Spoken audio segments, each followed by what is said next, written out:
Assalamualaikum warahmatullahi wabarakatuh. Perkenalkan, nama saya Nabila Zahra dari kelas 12 IPS 2.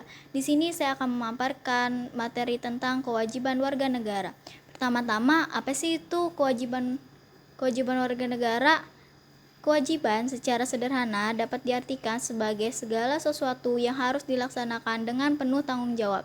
Dengan demikian, kewajiban negara dapat diartikan sebagai tindakan atau perbuatan yang harus dilakukan oleh seorang warga negara sebagaimana diatur dalam ketentuan perundang-undangan yang berlaku.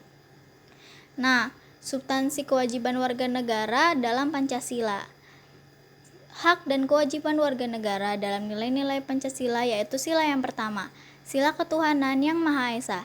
Sila pertama ini juga menggariskan beberapa kewajiban warga negara untuk yang pertama, membina kerjasama dan tolong-menolong dengan pemeluk agama lain sesuai dengan situasi dan kondisi lingkungannya masing-masing. Yang kedua yaitu mengembangkan toleransi antarumat beragama menuju terwujudnya kehidupan yang serasi dan selaras. Nah, ada sila yang kedua yaitu sila kemanusiaan yang adil dan beradab.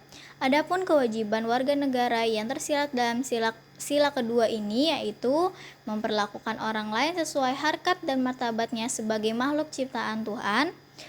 Yang kedua yaitu mengakui persamaan derajat, hak, dan kewajiban setiap manusia tanpa membeda-bedakan suku, keturunan, agama, jenis kelamin, ataupun yang lainnya. Nah, sila yang ketiga yaitu sila persatuan Indonesia. Yang pertama contohnya yaitu menempatkan kepentingan bangsa dan negara di atas kepentingan pribadi atau golongan. Yang kedua, sanggup dan rela berkorban untuk kepentingan bangsa dan negara. Yang ketiga yaitu mencintai tanah air dan bangsa Indonesia. Adapun sila keempat yaitu sila kerakyatan yang dipimpin oleh hikmat kebijaksanaan dalam permusyawaratan perwakilan. Dapat dicerminkan dalam kehidupan pemerintah, bernegara, dan bermasyarakat yang demokratis.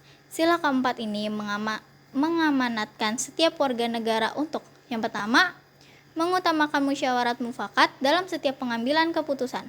Yang kedua, tidak memaksa kehendak orang lain untuk berpendapat.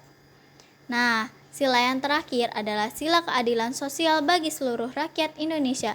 Nah, di dalam sila kelima ini mengamatkan setiap warga negara untuk yang pertama, mengembangkan sikap gotong royong dan kekeluargaan dalam masyarakat di lingkungan sekitar, tidak melakukan perbuatan yang merugikan, dan juga suka bekerja keras.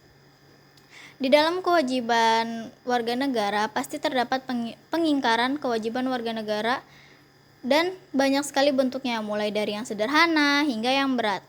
Antara lain yaitu seperti membuang sampah sembarangan, melanggar aturan berlalu lintas misalnya seperti tidak memakai helm, merusak fasilitas negara misalnya mencoret-coret bangunan milik umum. Nah, di dalam pengingkaran kewajiban tersebut apabila tidak segera diatasi akan berakibat pada proses pembangunan yang tidak lancar. Nah, selain pengingkaran terhadap kewajiban, akan berakibat secara langsung terhadap pemenuhan hak warga negara. Nah, contohnya seperti supremasi hukum dan demokrasi harus ditegakkan. Pendekatan hukum dan pendekatan dialogis harus dikemukakan dalam rangka melibatkan partisipasi masyarakat dalam kehidupan berbangsa dan bernegara. Para penjabat penegak hukum harus memenuhi kewajiban dengan memberikan pelayanan yang baik, adil kepada masyarakat, dan juga memberikan perlindungan kepada setiap orang dari perbuatan yang melawan hukum. Selain itu, juga meningkatkan kualitas pelayanan publik untuk mencegah terjadinya berbagai bentuk pelanggaran hak dan pengingkaran kewajiban warga negara, serta meningkatkan pengawasan dari masyarakat dan lembaga-lembaga politik terhadap setiap upaya penegakan hak dan kewajiban warga negara.